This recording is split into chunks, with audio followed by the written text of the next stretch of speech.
Allah itu pernah menawarkan satu amanah. Amanah ini pernah ditawarkan kepada langit, kepada bumi, dan kepada gunung.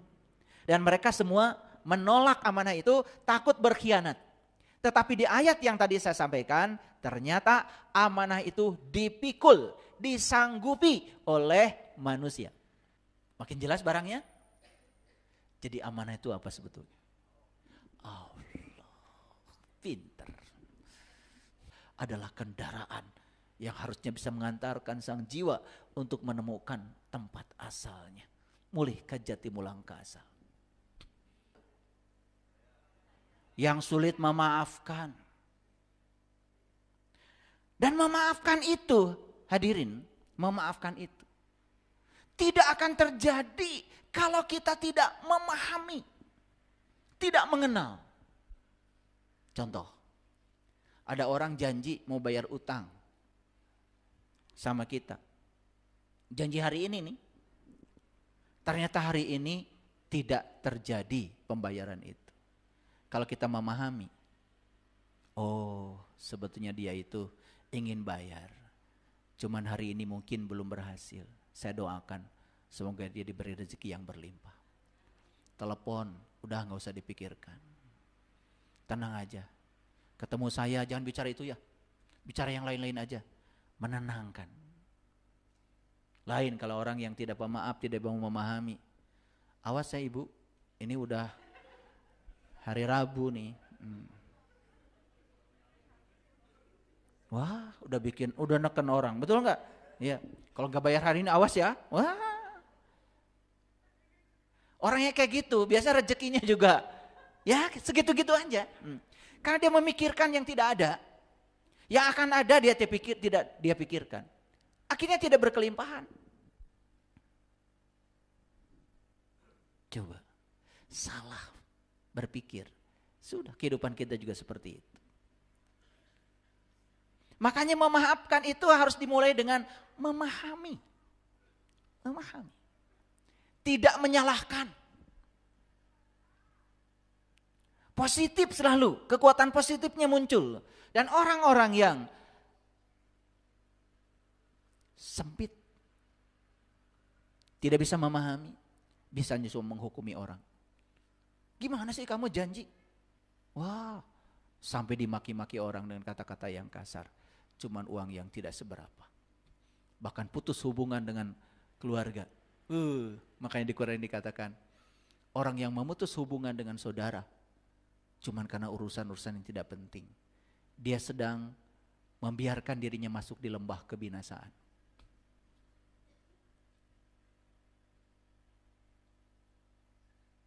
Tidak ada pemahaman. Jadi tambah lagi ya, orang bodoh menurut kitab suci. Lanjut. Saya akan bacakan Quran surat Yusuf, surat ke-12 ayat 33. Yusuf berkata, wahai Tuhanku, penjara lebih aku sukai daripada memenuhi ajakan mereka kepadaku. Jadi ini ceritanya di ayat sebelumnya, Yusuf itu kan diajak untuk bersekongkol oleh orang-orang yang berpihak pada ketidakbenaran. Tapi Yusuf memilih penjara lebih aku sukai daripada aku harus memenuhi ajakan mereka kepadaku. Dan jika tidak engkau hindarkan daripadaku tipu daya mereka, tentu aku akan cenderung kepada mereka dan tentulah aku termasuk orang-orang yang bodoh. Muncul lagi orang bodoh. Siapa orang bodoh di sini? Orang bodoh di sini adalah orang yang gampang diiming-imingi. Apalagi diiming-iming oleh dunia. Sampai dia bisa mengorbankan persaudaraan, hubungan antar manusia. Bayangkan ya. Saya pernah menyaksikan dalam satu keluarga, 7 bersaudara. Gak akur semuanya, cuma karena warisan. Itu bodoh semua itu. Tidak tahu mana yang berharga, mana yang tidak berharga. Yusuf mengajarkan kepada kita, wahai Tuhanku, penjara lebih aku sukai daripada aku memenuhi ajakan mereka. Daripada aku berhasil ditipu daya oleh mereka. Maaf, dalam kehidupan sehari-hari. Maaf, hanya untuk pesta demokrasi yang namanya pemilu, hanya diiming-imingi yang belum tentu pasti. Kita mudah sekali menjual harga diri kita hanya untuk sesuatu yang tidak berharga. Itu orang bodoh menurut kitab suci. Tidak bisa menjaga harga dirinya. Tidak bisa menempatkan dirinya di tempat yang benar, yang suci. Tergoda oleh iming-iming. Menurut Quran surat Yusuf ayat 33, itu juga termasuk orang yang bodoh. Jadi siapa orang bodoh? Wah, ini sudah sukses berarti ya. Udah memang tidak tertarik iming-iming lagi sekarang? Wah, itu udah keren berarti ya. Itu sudah jadi dirinya sendiri ya. Makanya kalau kalian ditipu orang, jangan marah sama penipu. Marah sama dirimu, masih bodoh. Ya. Kalau masih bisa ditipu orang itu jangan marah sama penipu. Penipu sedang mengingatkan kalau kamu masih bodoh gitu. Buktinya masih bisa ditipu. Makanya harus berterima kasih. Terima kasih kamu sudah menghadir sebagai penipu bagi saya. Ternyata kamu, kehadiranmu mengingatkan aku kalau aku masih bodoh. Gitu, keren. Surga itu. Iya, gitu apa tidak? Nah, kalau sudah begitu, itu ngajinya sudah berkesadaran. Udah tingkat tinggi itu.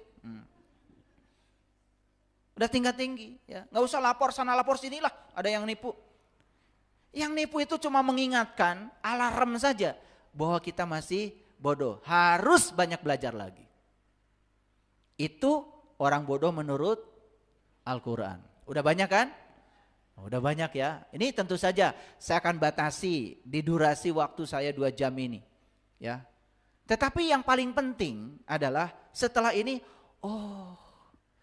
ternyata ciri-ciri yang disebutkan tadi kok semuanya cocok. Ngaku beriman, iya. Tidak memaafkan, yes. Betul nggak? Tidak mengenal jati diri, iya. Kena iming-iming, yes. Betul? Tapi tidak kata yang itu mah ya. Alhamdulillah, alhamdulillah. Itu aja udah bagus, udah terbebas dari satu sifat bodoh. Bukan terbebas dari kebodohan. Baru terbebas dari satu itu Bu. Belum terbebas dari kebodohan. Oke, mari kita lihat lagi, lebih dalam lagi. Mari kita lihat ayat ini. Ini surat Al-Ahzab ayat 72. Ayat ini ayat yang paling saya sukai. Luar biasa isinya. A'udzubillahi minasyaitonirrajim. Bismillahirrahmanirrahim. Inna aradnal amanata 'alas samawati wal jibal. Fa abaina ayahmilnaha wa asfaqna minha wa hamalahal insan innahu kana dhuluman jahula. Sesungguhnya kami telah mengemukakan amanah kepada langit, kepada bumi, kepada gunung. Maka semuanya mereka enggan untuk memikul amanah ini. Mereka khawatir akan mengkhianatinya. Dan dipikulah amanah itu oleh manusia. Sesungguhnya manusia itu amat zalim dan bodoh. Perlu saya jelaskan atau udah nangkep? Oke. Kita harus bicara dulu amanah.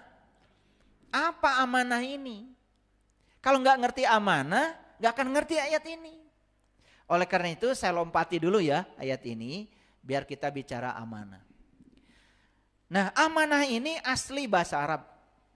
Ternyata amanah ini artinya banyak. Bisa artinya adalah aman. Bisa artinya tidak takut. Makanya pantas ya, amanah itu merupakan salah satu sifat dari Nabi Muhammad. Masih ingat ya? Kan ada 4 sifat Rasul. Salah satunya adalah amanah. Jadi amanah itu ternyata dari bahasa Arab artinya aman, tidak takut. Amanah bisa berarti juga dapat dipercaya. Itu berasal dari kata amuna, ya'munu, amanatan. Jadi amuna, ya'munu, amanatan yang artinya dapat dipercaya. Itu amanah. Nah, menurut Kamus Besar Bahasa Indonesia, amanah juga bisa berarti sesuatu, barang berarti, yang dititipkan atau dipercayakan kepada seseorang. Itu amanah. Jadi amanah itu barangnya adalah bisa jadi adalah titipan yang dipercayakan kepada manusia. Nah, Allah itu pernah menawarkan satu amanah. Amanah ini pernah ditawarkan kepada langit, kepada bumi, dan kepada gunung. Dan mereka semua menolak amanah itu, takut berkhianat. Tetapi di ayat yang tadi saya sampaikan, ternyata amanah itu dipikul, disanggupi oleh manusia. Makanya manusia disebut zolim dan bodoh. Nah, manusia yang seperti apa yang zolim dan bodoh itu? Ada 2, catat. Satu, yang tidak mau menerima amanah ini. Itu yang pertama. Yang tidak mau menerima amanah ini, itu zolim dan bodoh. Yang kedua, yang mau menerima amanah ini, tetapi setelah diterima ini amanah, malah oleh dia disia-siakan, dikhianati amanah itu. Termasuk yang mana? Yang pertama atau yang kedua? Yang pertama apa yang kedua? Tidak mau menerima amanah, itu yang pertama. Yang kedua, mau menerima amanah tetapi menyia-nyiakannya. Termasuk yang pertama, yang kedua? Sebetulnya sih tidak ada pilihan. Karena saya belum menjelaskan barangnya. Kan belum dijelaskan barangnya yang mana yang dititipkan. Perlu saya jelaskan? Nanti kalau sudah dijelaskan, silahkan. Saya termasuk yang tidak mau menerima atau saya sudah menerima tetapi saya menyia-nyiakan. Barangnya belum dijelaskan, kalian sudah menjawab. Itu bahaya itu. Makanya kalau belum mengerti, jangan dulu menjawab. Yuk kita lihat sekarang. Nah, untuk menjelaskan amanah itu barangnya apa, maka harus dijelaskan pakai Al-Quran. Supaya terbebas dari persepsi, salah proyeksi. Yuk kita baca ayatnya. Ini surat Al-Anfal ayat 27, catat. A'udzubillahi minasyaitonirrajim, bismillahirrahmanirrahim. Ya ayyuhallazina amanu la takhunullaha wa rasulah wa takhunu amanatikum wa antum ta'lamun. Hai orang-orang yang beriman, janganlah kamu mengkhianati Allah dan Rasulnya, dan janganlah kamu mengkhianati amanah-amanah itu yang dipercayakan kepadamu sedang kamu mengetahui. Jujur sekarang saya tanya, siapa yang dihaikan di ayat ini? Orang yang beriman. Ingat ya, yang beriman atau yang mengaku beriman? Tadi sudah saya sampaikan dulu tadi. Yang baru mengaku beriman masih termasuk orang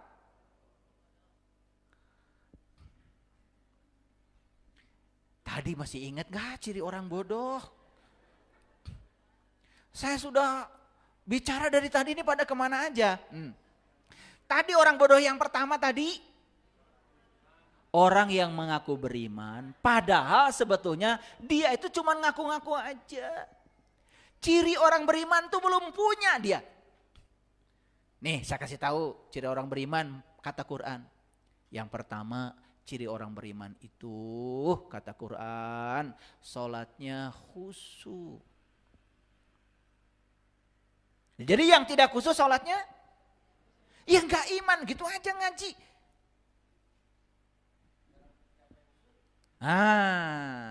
Makanya disitulah harus tahu kunci untuk bisa membuka jati diri. Khusyuk itu adalah mengingat Allah. Bagaimana kita bisa mengingatnya kalau kita tidak tahu? Karena syarat sahnya ingat harus tahu yang diingat. Setuju gak? Kan saya sering beritahu bapak saya namanya Pak Komar. Coba ingat-ingat. Lah, ambil tasbih aja. Komar. Supaya bisa ingat bapak saya cuma satu. Ketemu sama bapak saya. Makanya Nabi Ibrahim ingin mengingat Allah. Ya beliau melakukan pencarian. Sampai beliau bertemu bintang, bertemu bulan, bertemu matahari. Sampai beliau, wa ma ana minal musyrikin. Aku enggak musyrik lagi. Setelah sampai pencariannya. Nabi Musa juga tadi dijelaskan di surat Al-A'raf. Sampai bermunajat kepada Allah. Ya Allah, nampakkanlah diri engkau kepadaku agar aku dapat melihat. Sampai begitu kan. Dan Allah berjanji di Quran surat Al-Ankabut ayat yang kelima. Man kana yarju liqa Allah fa inna ajalahul at. Barang siapa yang berharap jumpa dengan Allah, waktu yang dijanjikan pasti datang. Itu Quran, Pak. Syariat itu bukan hakikat. Makanya saya buka deh ayatnya. Gak saya tutup-tutupi, itu dibaca oleh semua orang. Punya Quran di rumah? Buka nanti Al-Ankabut ayat 5. Lanjut dulu. Nah, di ayat ini dikatakan, hai orang-orang yang beriman, logikanya harus masuk ya, harus ketemu. Janganlah kamu mengkhianati Allah dan Rasul, dan janganlah kamu mengkhianati amanah-amanah itu yang dipercayakan kepadamu, sedang kamu mengetahui. Jadi, orang beriman itu siapa menurut ayat ini? Yang diberi amanah. Setelah amanah diberikan pada dia, ditunjukkan pada dia, amanah itu oleh dia diimani, dijaga. Pertanyaan berikutnya dari saya. Apakah kita sudah menerima amanah itu? Eta. Nah, atuh make ngaku-ngaku.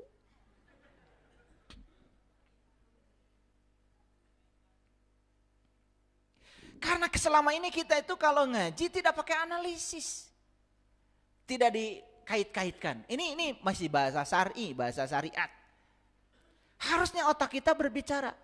Oh, ternyata amanah itu menurut Quran surat Al-Anfal hanya diberikan kepada mereka yang beriman. Berarti amanah itu barang bukan? Benda bukan? Barang, benda. Dan itu sudah ditunjukkan kepada orang yang beriman. Waktu Nabi Musa ingin mengemani Allah, apa yang dikatakan Nabi Musa? Nampakkanlah diri engkau kepadaku agar aku dapat melihatmu. Falamma tajalla rabbuhu lil jabal. Ketika Tuhan bertajali kepada Musa di puncak kesadarannya, Musa jatuh pingsan, fanabillah. Jujur, berarti saat itu Nabi Musa ditunjuki amanah? Ditunjuki amanah? Jadi amanah itu apa yang diimani oleh Musa. Makin jelas barangnya? Jadi amanah itu apa sebetulnya? Allah. Pinter. Ada Allah di sini? Kalau Allah, aku bersamamu. Lebih dekat kepadamu daripada urat nadi leher. Jujur saya mau nanya sama kalian. Allah sering dikasih, sering dikhianati? Berarti kalian tidak amanah. Kata Allah, jangan bohong. Suka ada bicara? Kata Allah, hampura atau hampura. Terus da eta atuh si eta mah tuh.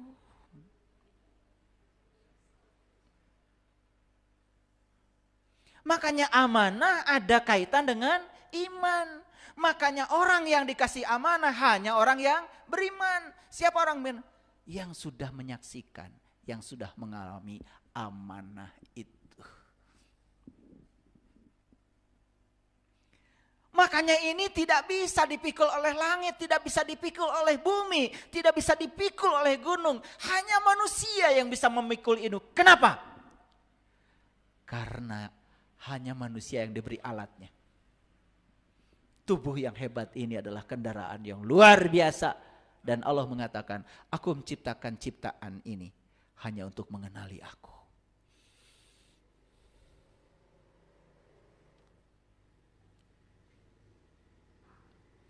Aku adalah suatu perbendaharaan yang tersembunyi, kata Allah. Aku ingin agar aku dikenali. Maka aku ciptakan ciptaan. Agar dengan ciptaan itu kalian mengenali aku. Jadi sekarang semakin jelas. Kalau Allah menciptakan tubuh yang sempurna ini luar biasa.